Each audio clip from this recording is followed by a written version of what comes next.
স্বরাষ্ট্র এবং কৃষি, স্বরাষ্ট্র একটা গুরুত্বপূর্ণ মিনিস্ট্রি, কৃষিও আরেকটা গুরুত্বপূর্ণ মিনিস্ট্রি, দুটো মিনিস্ট্রি একজনকে দেওয়া হয়েছে, স্বরাষ্ট্র কোনোটাই ফাংশন করছে না।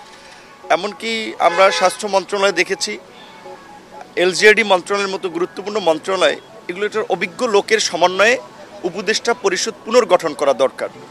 এখন সরকার আগামী ডিসেম্বরে ইলেকশন দিবে নাকি আরও 7 মাস পরে ইলেকশন দিবে, প্লাস মাইনাস 7 মাস লাগবে, সেই সময়ের ব্যাপারে আমরা তাদের প্রতি একমত আছি, আমরা সময় লাগলে দিব। কিন্তু আমরা মনে করছি যে এই গত 6 মাসের এই সরকারের পারফরমেন্সে এই উপদেষ্টা পরিষদ কার্যত দেশ পরিচালনা এবং দেশে স্থিতিশীলতা আনয়নে ব্যর্থ হচ্ছে। আপনি দেখেছেন কয়েকদিন আগে যুক্তরাজ্যর থেকে রিপোর্ট দেওয়া হয়েছে যে বাংলাদেশে ডিপ্লোম্যাটিক গ্যাদারিংয়ে কিংবা পাবলিক প্রসেশনে সন্ত্রাসী হামলা হতে পারে। এটা কিন্তু আন্তর্জাতিক অঙ্গনে বাংলাদেশের ভাবমূর্তি চরমভাবে ক্ষুণ্ণ এবং বাংলাদেশের আইন শৃঙ্খলা পরিস্থিতির একটা ভঙ্গুর অবস্থা প্রকাশ পেয়েছে। এটা যদি চলতে থাকে তাহলে তো বিদেশিরা বাংলাদেশ নিয়ে আরও আতঙ্কিত হবে।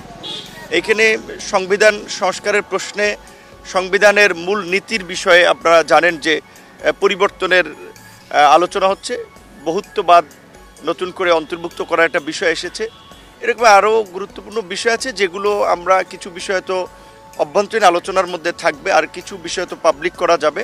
সেক্ষেত্রে আমরা আলাপ আলোচনার পরে আরও বিস্তারিত আপনাদেরকে একটু জানাতে পারবো। সংস্কার কমিশন যে প্রস্তাবনাগুলো দিয়েছে আমাদের সেখানে দেখেছি আমরা খুব বেশি দ্বিমতের জায়গা নাই, আর সংস্কারটা প্রয়োজন। বাংলাদেশের 53 বছরের মধ্যে আমরা একটা সুযোগ পেয়েছি, এই সুযোগকে আমরা হারাতে চাই না। সরকারের দুর্বলতা নিয়ে আমরা সমালোচনা করছি, সরকারের বিরুদ্ধে কথা বলছি, তার মানে এটা না যে এই সরকারকে আমরা কালকেই বিদায় দিয়ে আমরা রাতারাতি সব কিছু যারা নির্বাচিত সরকার আসবে তাদের দিয়ে আমরা পরিবর্তন করব, সেটা সম্ভব না। বাংলাদেশের গত 53 বছরের ইতিহাসে আমরা দেখেছি রাজনৈতিক সরকারগুলো ক্ষমতায় যাওয়ার আগে অনেক ভালো ভালো কথা বলে, অনেক প্রস্তাবের পক্ষে থাকে, বাট ক্ষমতায় গেলে দেখা যায় তাদের সেই পজিশনটা থাকে না। সেই ক্ষেত্রে আমরা মনে করি এই জুলাই গণ অভ্যুত্থানে হাজারো মানুষের প্রাণ দানের বিনিময়ে অসংখ্য মানুষের রক্ত এবং সংগ্রামের মাধ্যমে যে পরিবর্তন এসেছে, সেই পরিবর্তনকে ধরে রাখার জন্য এই অন্তর্বর্তীকালীন সরকারের মাধ্যমেই কার্যকর সংস্কারটা নিশ্চিত করতে হবে। সেক্ষেত্রে সংস্কার এবং নির্বাচন প্যারালাল চলবে। সংস্কারের একটা অংশই আমি মনে করি যে বাংলাদেশের